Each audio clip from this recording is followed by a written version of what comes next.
Welcome to the Danny Clinkscale Reasonably Irreverent podcast. Insightful and witty commentary, probing interviews, and detours from the beaten path.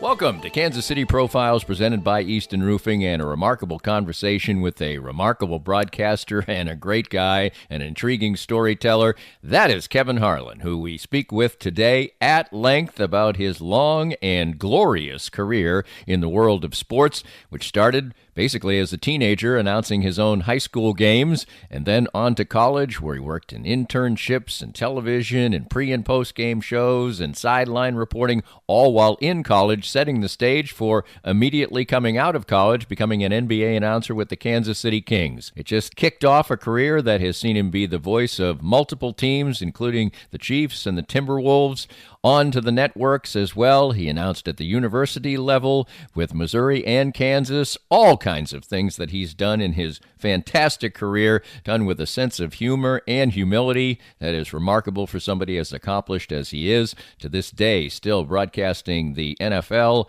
for Fox, the NBA for TNT, Westwood One's Monday Night Football, and a whole lot more. He's not slowing down at the age of 63, but perhaps is looking to do so just a little bit. He's got a daughter in broadcasting. He's got 4 children, multiple grandchildren, living the good life and reflecting on it in a truly enjoyable and remarkable way. I think I've said remarkable 3 times. Well, he deserves 3 remarkables. It's our Kansas City Profile with the remarkable Kevin Harlan right here on the Reasonably Irreverent podcast.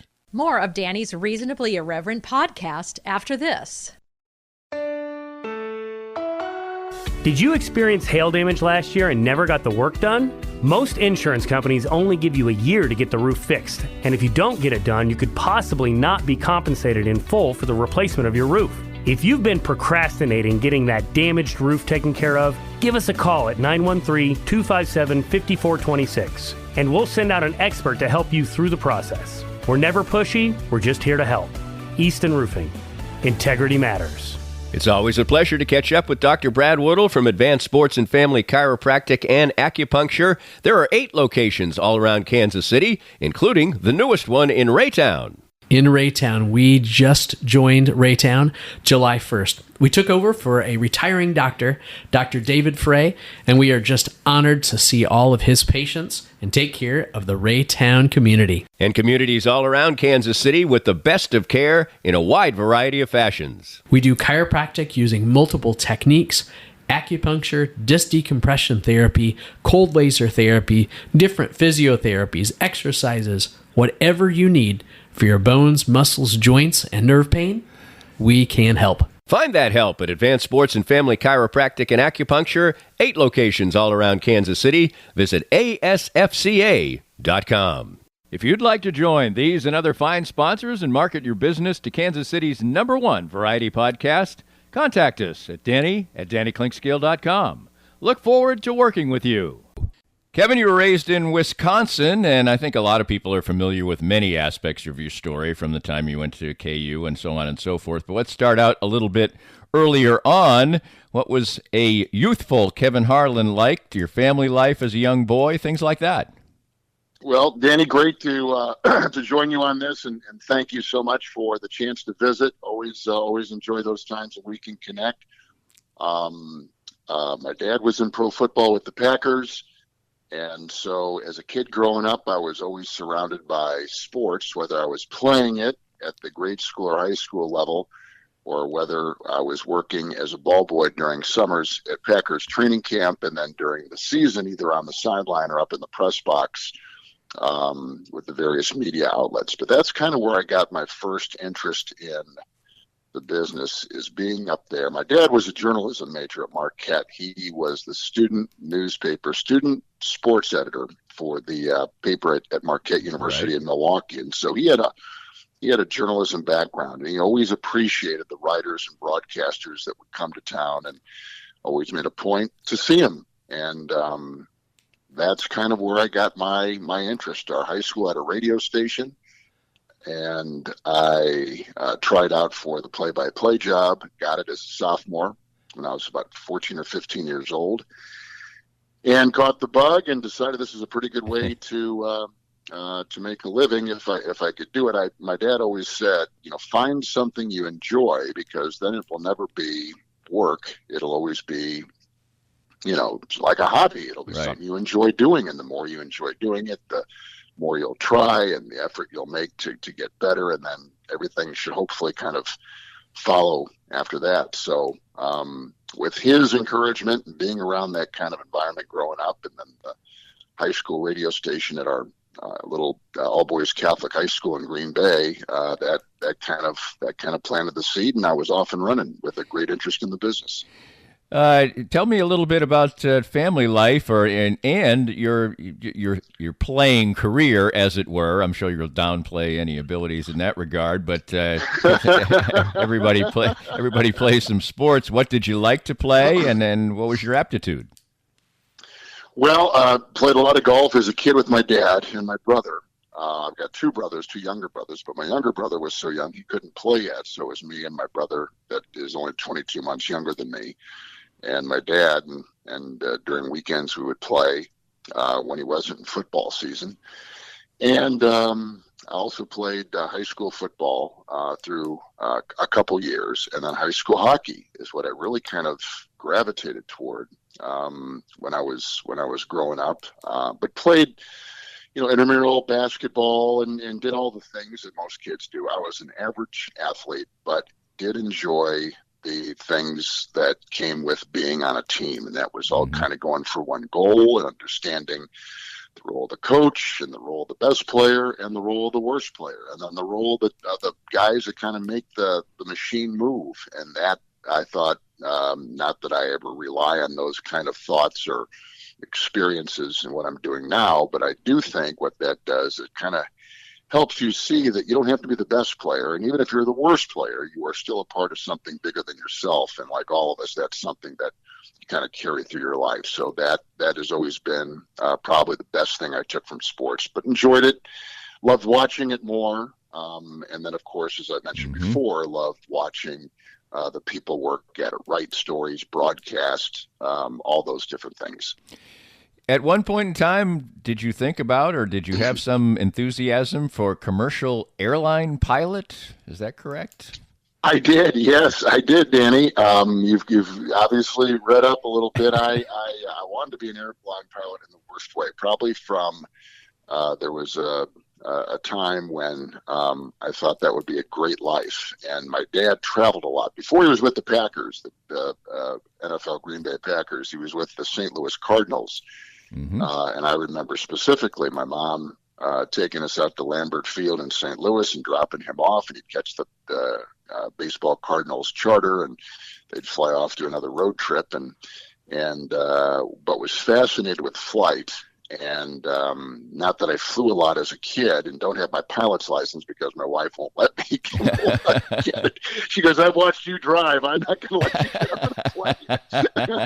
So, that's nice. But I was at one time really interested in that, and I am not mathematically or mechanically inclined.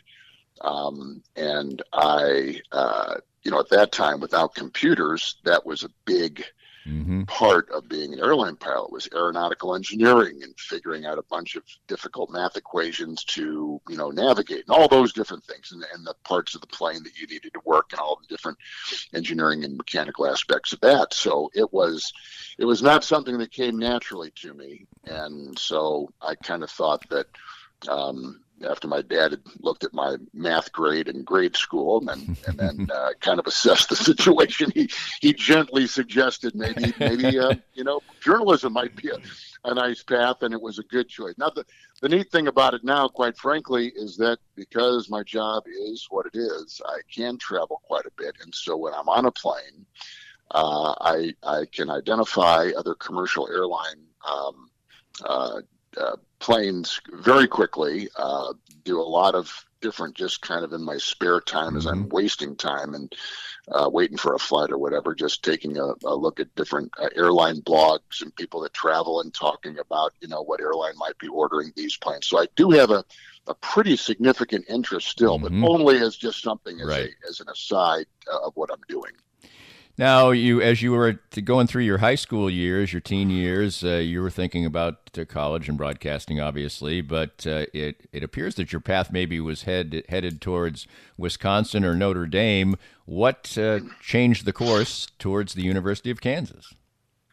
Well, I was going to go to one of those two schools. I had actually written Don Crickey, who was a very prominent network announcer back in the 70s, 80s, 90s, is now the Pro Football Hall of Fame and decorated broadcaster. He went to Notre Dame, I found out.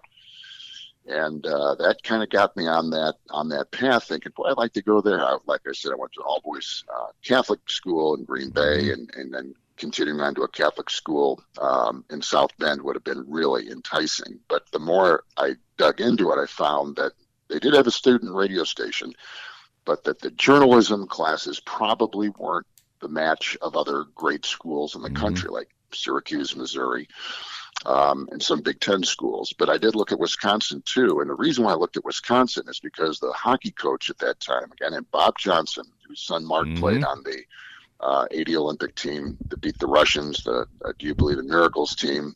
His dad was a longtime successful college hockey coach at the University of Wisconsin. He was recruiting one of our players and actually sat next to me as I was broadcasting on our high school's hockey game. And after the broadcast, and I really didn't know he was there because I was so into the game, and he was off to the side, and he said, I'd love you to come and visit our school some weekend when you got a chance. I'm always looking not only for people that can play for our team, but people that can be a part of our program, and including the broadcast. He had a big say on who the broadcasters were, and sure enough, I went down there and met with him, and that became a very interesting thing about what I was looking at. So to speed up very quickly, my dad was with the Packers in Chicago, ran into KU grad Gary Bender, who was with CBS at the time, and Gary was broadcasting the game for CBS. Gary had broadcast the Packer games on radio, so my dad and Gary were familiar and with each other, certainly, and friends. And he asked about what I was going to do, and he said, he should really look at Kansas. I've got a guy there that helped me tremendously, and I would love it if you could connect with him and have Kevin visit Kansas. And so, sure enough, just after Tom Hedrick had broadcast the Cotton Bowl for CBS Radio with a guy named Connie Desmond, who was another longtime, very famous play-by-play radio broadcaster, I called Tom at his home in Lawrence, Kansas, a couple of days after that. And this was a big moment for me because I had just heard him broadcast the game nationally on CBS Radio, and now I was talking to him on the phone.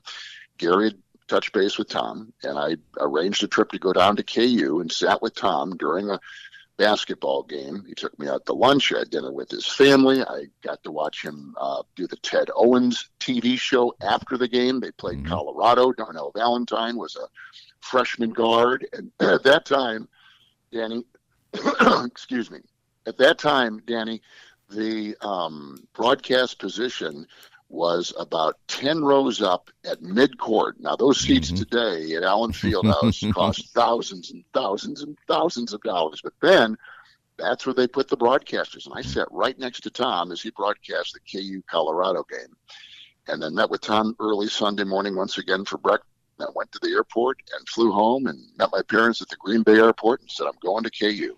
I said, Tom Hedrick has said, I'm looking for kind of a right-hand man, someone that can fill in when I can't make different broadcasts, whether they were radio shows during the week or help him prepare for games. He goes, and then I said, and listen to this. He said, if I come in to KU, he'll put me on the KU football network doing pregame, halftime, postgame, and sideline reports on the network as an 18-year-old freshman. And they said, well, that sounds great. And I almost thought it too good to be true. But as it turned out, my 4 years there, Danny, everything that Tom had promised, everything that he told me he'd do to help my career, he did, and then some. I got as a freshman, I'd go over to his family's home and have Sunday night dinner after doing a game Saturday with him at the stadium on the KU campus or on the road. I got to travel and do games on the road, and then ended up doing KU baseball with him. I did KU basketball for 4 years. So Tom had about as much of an impact on my career as anybody that I've ever been around, not only just in suggestions, which he really didn't give me as much early